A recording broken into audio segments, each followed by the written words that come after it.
Madate TV.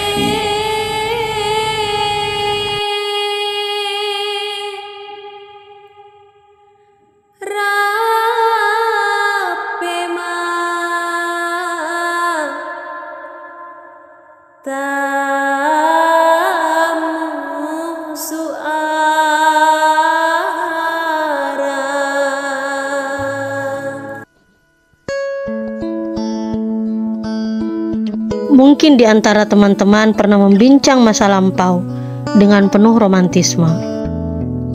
Seolah tatanan nilai paling ideal tempatnya hanya di masa purba nan jauh di belakang kita.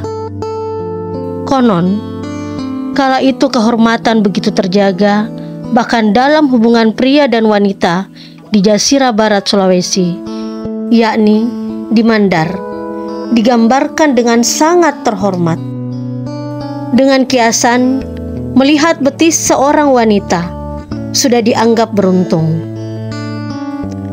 Kemudian teman-teman mungkin akan berimajinasi seandainya bisa memutar waktu ke masa itu. Tapi ternyata ketika membincang perihal wanita, kita tidak hanya akan menemukan gambaran keanggunan dengan rambut tergerai panjang, bersarung mandar dengan rangkaian melati terjuntai di telinganya, melainkan juga membawa kita pada situasi menyimpang. Tidak jarang, justru wanita kita berada pada titik rendah. Mereka dikagumi dan diinginkan, tapi dengan cara yang tidak adil. Ironisnya, perbuatan asusila ini malah terjadi di lingkungan istana.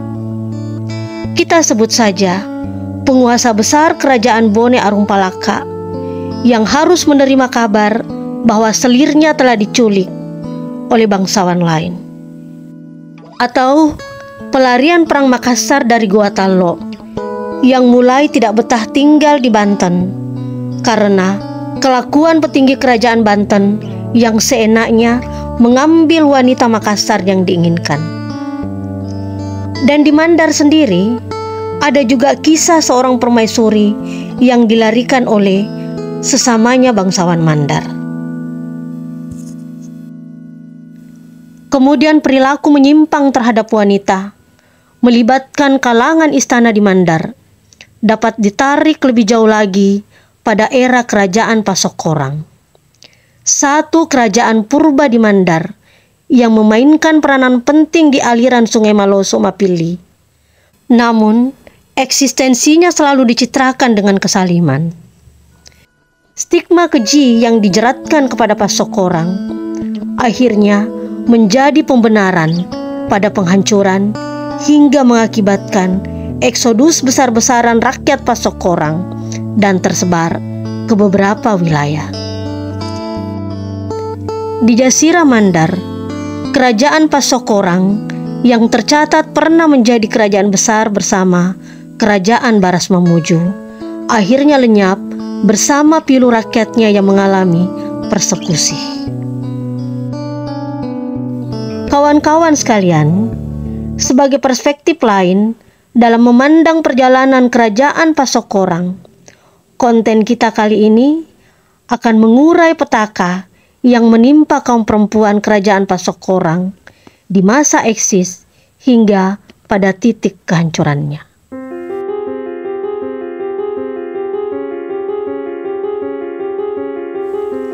Disebutkan dalam sejarah bahwa Raja Pasokorang yang bernama Labasikaling sempat mempersunting putri Raja Batulappa yang wilayahnya sekarang masuk dalam wilayah Kabupaten Pindrang. Setelah sekian tahun tinggal di Pasokorang, sang permaisuri memohon kepada suaminya agar kiranya diizinkan untuk pulang ke Batulappa karena teramat rindu kepada orang tuanya. Lalu Raja Pasokorang pun memberi izin, namun beliau tidak bisa mengantar sang permaisuri, sehingga sang permaisuri hanya dikawal oleh prajurit istana. Dalam perjalanan menuju Batulappa, rombongan permaisuri Pasokorang ini melintas di wilayah kerajaan Binuang. Saat itulah Raja Binuang melihat sang permaisuri dan kemudian terpikat pada kecantikan permaisuri Raja Pasokorang. Maka didorong niat jahat sehingga Raja Binuang mempersilahkan rombongan ini untuk mampir ke istananya. Raja Binuang membuat rencana untuk menjebak sang permaisuri. Beruntungnya, sang permaisuri dapat membaca gelagat jahat dari Raja Binuang. Lalu, permisi untuk melanjutkan perjalanan. Meski sang permaisuri dapat lolos dari upaya jahat Raja Binuang, namun hati sang permaisuri sangat terluka atas pelecehan itu. Akhirnya, diadukannya perbuatan tak senonoh tersebut kepada orang tuanya di Batu Lapak, sehingga Batu Lapak bersama Pasokorang menyerang Binuang.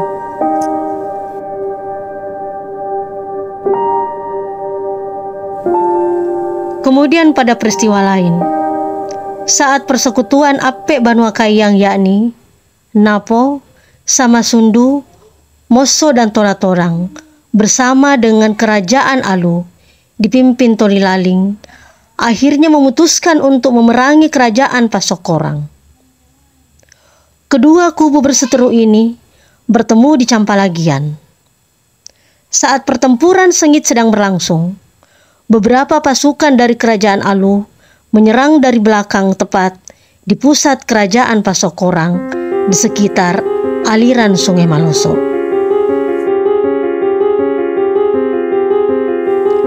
Diriwayatkan bahwa para lelaki Pasokorang dipimpin rajanya yang bernama Takiabasi bergelar Topanggere Tau, seluruhnya berada di front Campalagian.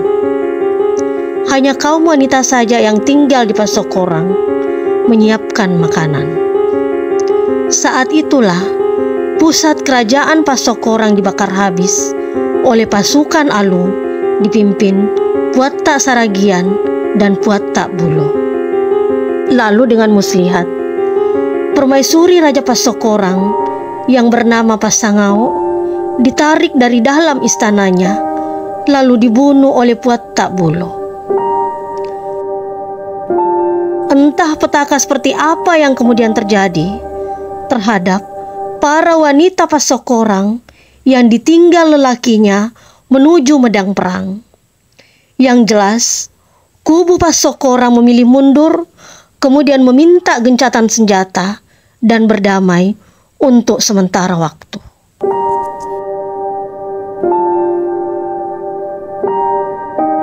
Namun, nasib paling miris yang menimpa wanita Pasokorang terjadi saat perang kedua menghadapi kerajaan Balanipa.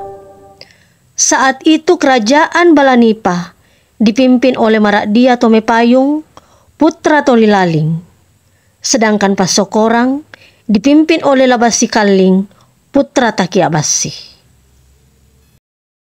Perang di era Tomepayung inilah kerajaan Pasokorang berhasil diruntuhkan. Labasi Kalling Raja Pasokorang melarikan diri demi menyelamatkan jiwanya.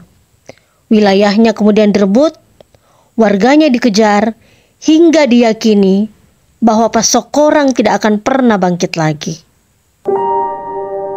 Satu-satunya hal berharga yang tersisa di wilayah kerajaan Pasokorang saat itu adalah istri dari Raja Pasokorang yang berhasil ditangkap. Dan hidup menjadi tawanan perang adalah petaka bagi istri Raja Pasokorang. Karena sang permaisuri kemudian diperlakukan tidak senonoh oleh para penguasa pemenang perang.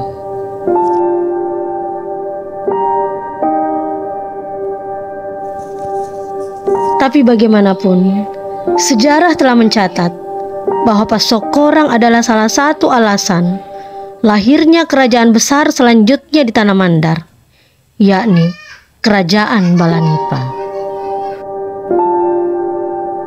Langkah antisipasi menghadapi sifat agresif kerajaan Pasokorang Jua yang mengakibatkan lahirnya beberapa persekutuan dan persatuan atas nama Mandar yang lebih malakbi.